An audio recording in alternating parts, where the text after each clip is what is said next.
Frédéric est wedding designer, autrement dit décoratrice de mariage.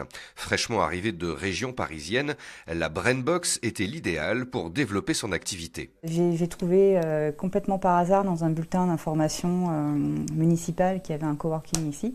J'ai été super étonnée, très surprise, agréablement surprise, parce que je connaissais le système, parce qu'en région parisienne c'est assez courant, mais les prix sont prohibitifs. Pour 360 € par an, à moins d'1 € par jour, Frédéric peut bénéficier d'un bureau, d'une connexion Internet, d'un casier, d'une domiciliation postale, de la salle de réunion ou encore de l'imprimante 3D. Ça permet d'avoir déjà des horaires un peu, déjà de se cadrer, parce que quand on est de chez soi, on est beaucoup parasité, on n'arrive pas forcément à se mettre dans le guidon. Et puis le fait effectivement de voir du monde, de se créer aussi un peu un réseau, parce que quand on arrive dans une région, on ne connaît personne, et puis j'aimerais bien trouver aussi des artisans ici pour, des prestataires locaux. 3 endroits, 3 services sur un seul site. L'espace de coworking, la maison de service au public et un cyberespace. Actuellement, on a aussi bien la personne qui veut imprimer, un touriste qui voudrait imprimer des choses ou enregistrer son billet de SNCF. On a des coworkers, donc là actuellement on a 3 coworkers identifiés plus 2 organismes qui louent la salle. Et puis on a des personnes qui sont là en réinsertion sociale, qui sont actuellement en formation auprès de Pôle emploi.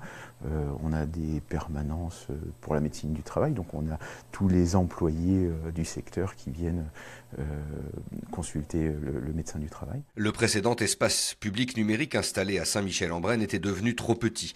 Ici, l'espace permet un accueil désormais quotidien avec une référente à qui les habitants ont donné leur confiance. Souvent, sur la CAF.fr, la prime d'activité, c'est les salaires. Donc du coup, il y a des gens même maintenant qui me connaissent, ils me déposent les feuilles de paye. Ils aiment avoir un référent direct et quasiment tout le temps le même. Mais effectivement, oui, il y a une vraie relation qui se crée. Et chaque jour, les utilisateurs sont de plus en plus nombreux à la recherche d'un service, pas que matériel. Je viens faire souvent quelques CV puis des lettres de motivation pour chercher un peu de travail, quoi. J'aime bien les LAS, ils sont sympas, les CV sont bien présentés, les lettres aussi.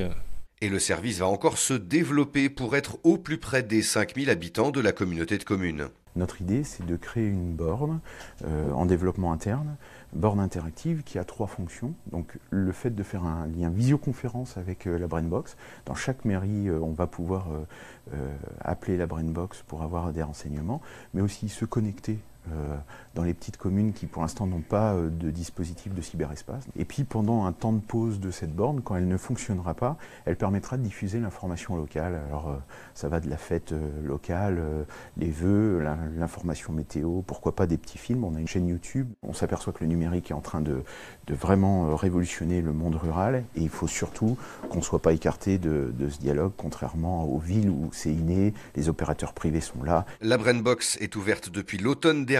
Sa réalisation a coûté 350 000 €, subventionné à près de 70%.